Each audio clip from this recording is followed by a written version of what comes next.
My daughter, 28, has gotten into Department of Public Safety and Fostering. She has had her own child biologically but now plans to foster and adopt children. She has been fostering this 8MO for a month now, and it's been a week-by-week process with the judge and bio family while they sort out their lives, issues that cause them to lose custody. Although it appears they don't care, aren't showing up to court or meetings, failing exams, etc., so who knows where that will go. My daughter hopes to keep foster child. I am planning our first professional family photo in decades and am buying customized matching shirts. When I asked to confirm the size of bio child, she asked me about foster child. I told her I didn't think to include her because she's foster and therefore may be temporary and it may be weird to have her in a family photo. She said all grandchildren should be included. My thought process is, she isn't really her kid and therefore really isn't my grandchild. That would change if she were adopted, but she isn't yet. She went off on me and hung up, and I am sitting here feeling horrible. I did not mean I do not care for the child, she's wonderful, but I thought I had a clear thought process. You are the idiot. She isn't really her kid and therefore really isn't my grandchild. Do you realize how emotionally damaging that is to foster children? I recognize this is an 8-month-old, but imagine the foster kid finds the photo when they are 12 and wonders why they are not in the photo, and your daughter has to explain that you don't consider her real family. Family isn't just who we are related to, and if you're not careful you could easily lose your daughter as part of your family with that attitude. Look in your heart and ask yourself why you think love and acceptance are finite resources that must be given sparingly. Not the idiot. People are ignoring what fostering is. It isn't being in the middle of an adoption. It isn't adopting a child and the paperwork hasn't been finalized yet. It is a way for a child to be cared for while reunification with their family can be sought. Your daughter isn't supposed to be looking at this child as her own. She's supposed to be supporting reunification with the child's parents. Maybe that won't happen and she'll end up adopting the child. But as of now, this child isn't up for adoption. She is someone else's child. It would be inappropriate to include her in another family's photos. No idiots here. Even though I'm leaning towards you're not the idiot. Pictures and photo shoots are expensive and they last forever. It's not wrong of you to want to only include official family members. If your daughter does lose the child, and you did include the foster child, it'll just be a constant reminder of what she lost. Here's a great middle ground: take some with and without the foster child. That's your best case scenario. I own my house. It was left to me when my parents passed away. I assumed legal guardianship of both my younger half siblings. It's been 5 years. I'm 28 and my siblings are 13 and 17. The rooms in the house are 4 bedrooms, a kitchen, 2 bathrooms, a small office on the ground floor, a second larger office on the top floor, attic. Both offices used to be bedrooms. The larger one was my parents' room. It's now used by my brothers. They have a personal computer set up in there, some gym equipment, and a PlayStation. It's more an activity room than an office. It's the largest room in the house. The smaller office is mine. I work from home and regularly see clients there. I've been with my girlfriend for over 3 years and she moved in a year ago. In August her brother lost his job. He's been looking for work since but no luck. His wife is limited to part-time hours. She has to be under a certain amount each week. They have 3 kids, ages 5, 8, and 12. Their savings are pretty much gone. They have enough money to get through this month and maybe next month, but come December, unless there's a Christmas miracle, they don't know what's going to happen to them. My girlfriend's parents live about an hour away and have room to host them, but they want them to pay $600 a month in rent, which they don't have. My girlfriend has asked if they could live with us for free. Not permanently, just until they get back on their feet. If I were to agree before the end of the month, they could keep the money they would have used on rent for November. I don't have a problem with them living with us, however, there's a space issue. I said they could have the guest room and the pull-out couch in the larger office. My girlfriend thanked me but then said that she wasn't sure that would be enough for a family of 5. I suggested the blow-up mattress. She then said that this might be a good time to do some renovations.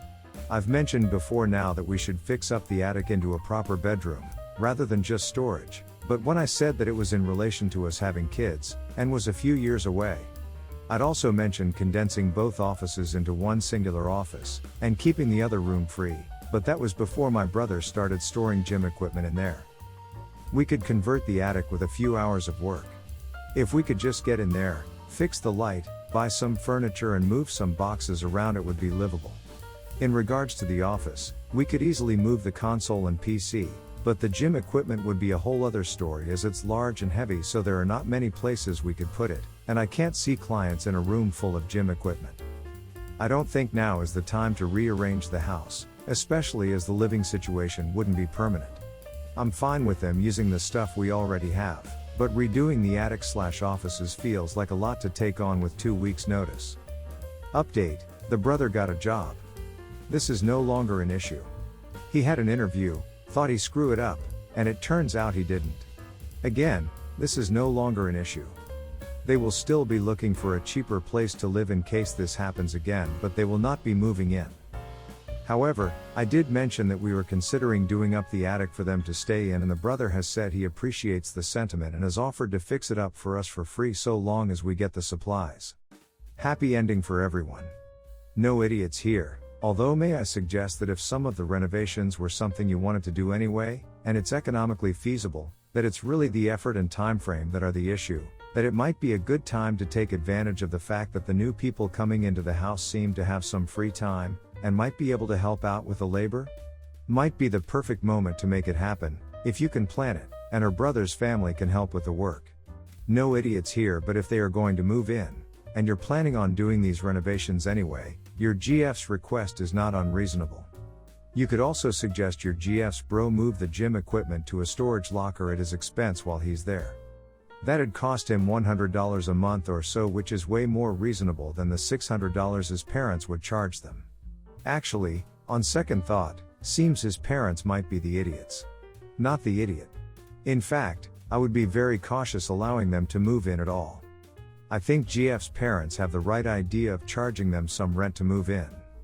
$600 rent for a family of 5 is dirt cheap, but gives them some incentive to get on their own 2 feet. I don't think you should spend a fortune setting up your house to get them in there. Again, if they are a little uncomfortable, more incentive to get out.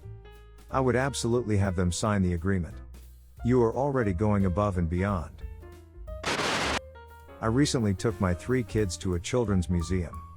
It is a 3-story building filled with tons of activities for kids of all ages and a great way to let your kids explore freely. The 3rd floor is solely an art exhibit. The 2nd floor is a music center, innovation/building center, and water center. Intended for older kids 5+. The 1st floor is a mini city. This is where we spend most of our time. The older 2, 6 and 4, run off to play as I make my way to the toddler area.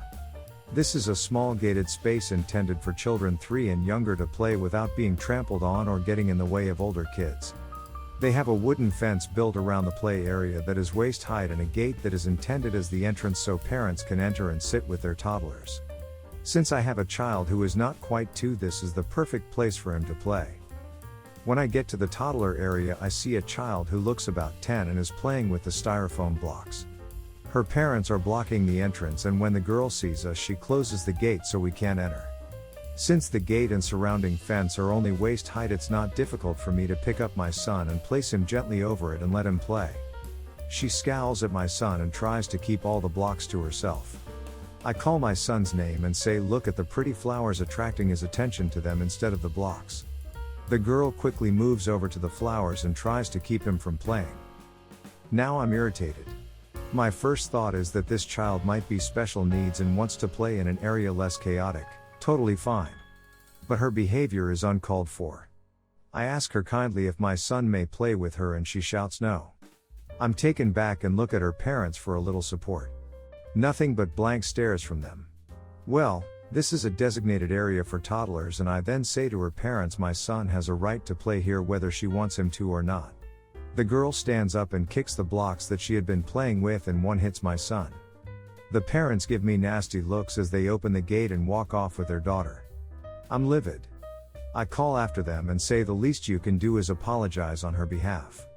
She is absolutely out of control and should not be around other children if she can't play nicely and share. They call me an idiot and leave the area. My son is not fazed by any of this and is now stacking the blocks playing happily. I felt justified at first, but now I'm wondering if I overreacted. My son could have played in the other areas, it just meant more work for me, chasing him and making sure he didn't get trampled by other kids. Not the idiot. Even if she has special needs, any parent's job is to help their child behave in socially appropriate ways.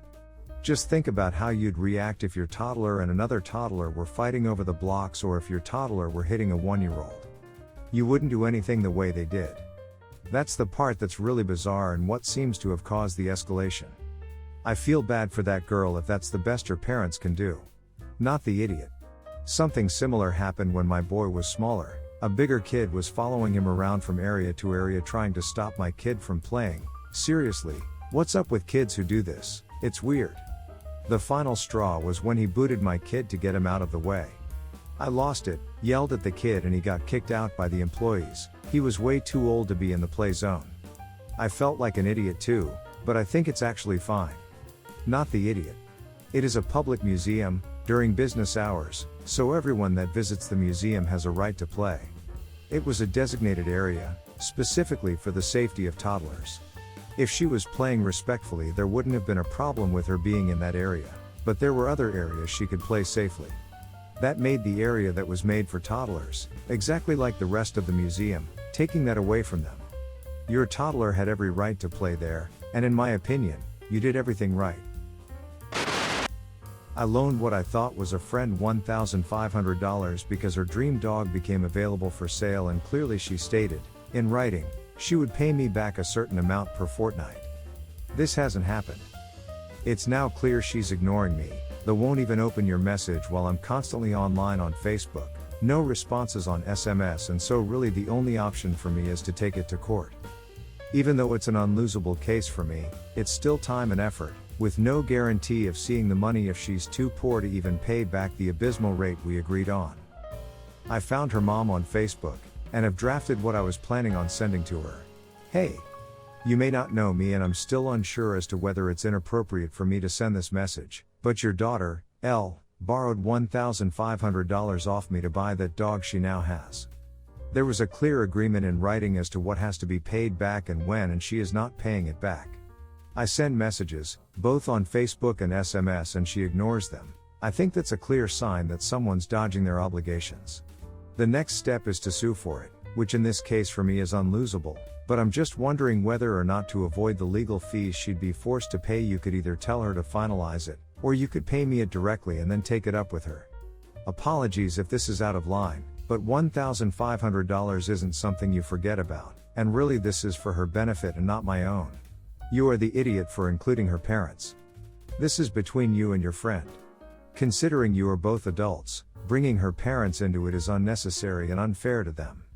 She is not their responsibility. Why would they pay you?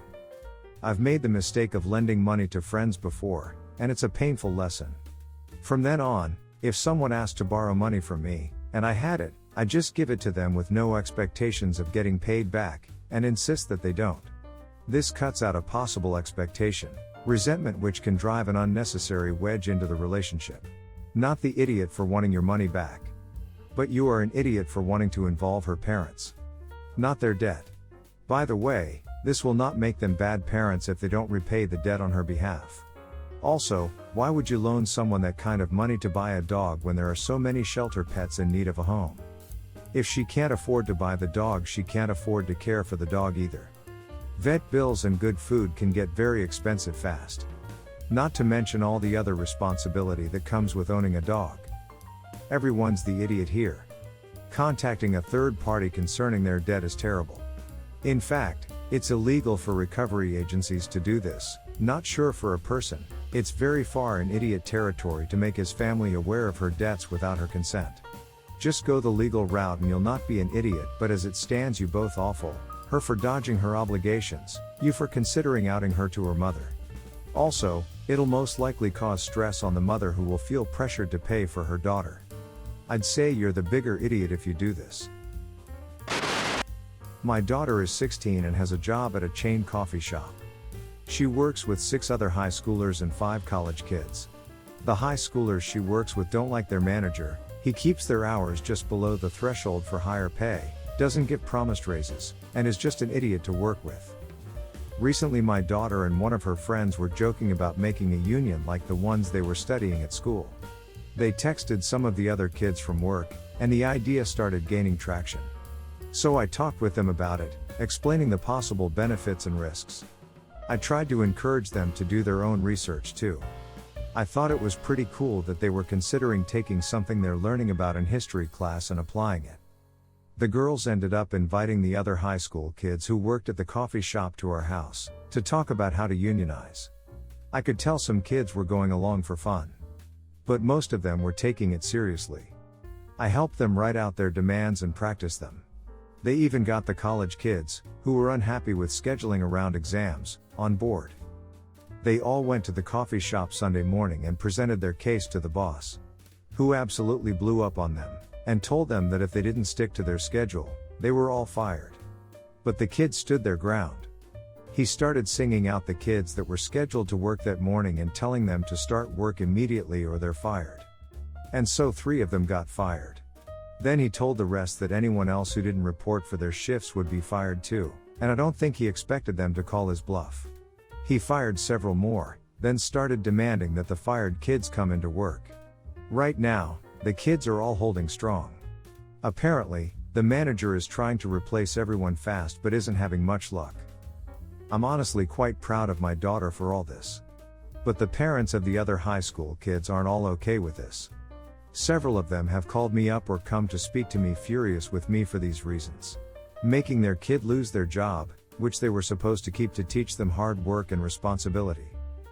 Encouraging kids to be entitled brats and sabotage a local business owner. Letting the kids play at something they didn't really understand. I told them that the kids made their choice, all I did was give them a place to talk and plan things. I got a call from the coffee shop owner too, to say that my daughter hasn't been covering her shifts. And that the kids are playing at a union. I told him that it doesn't sound like play to me, perhaps he should listen to what they have to say. And he got furious with me, calling my daughter lazy. I honestly think my daughter learned more from all this than she would have been working as a barista. But the other parents are furious at me. Not the idiot. Screw those other parents, they're part of the problem in modern society, not part of the solution. The slow death of organized labor is a huge part of why wages have been stagnant for decades, and the middle class has shrunk to a fraction of its former self. And if some local business owner is treating his staff so badly they're all willing to get fired to stand up to him, then I don't see that he deserves to have any employees anyways. You are the idiot. That's literally a lost cause. All you did was make your daughter and her friends lose their jobs. Do you really think their boss would say yes? I worked at McDonald's and it was horrible, but I didn't try to start a union because of it. Those jobs aren't supposed to be some great paying awesome career. Just tell her to shut up and move on.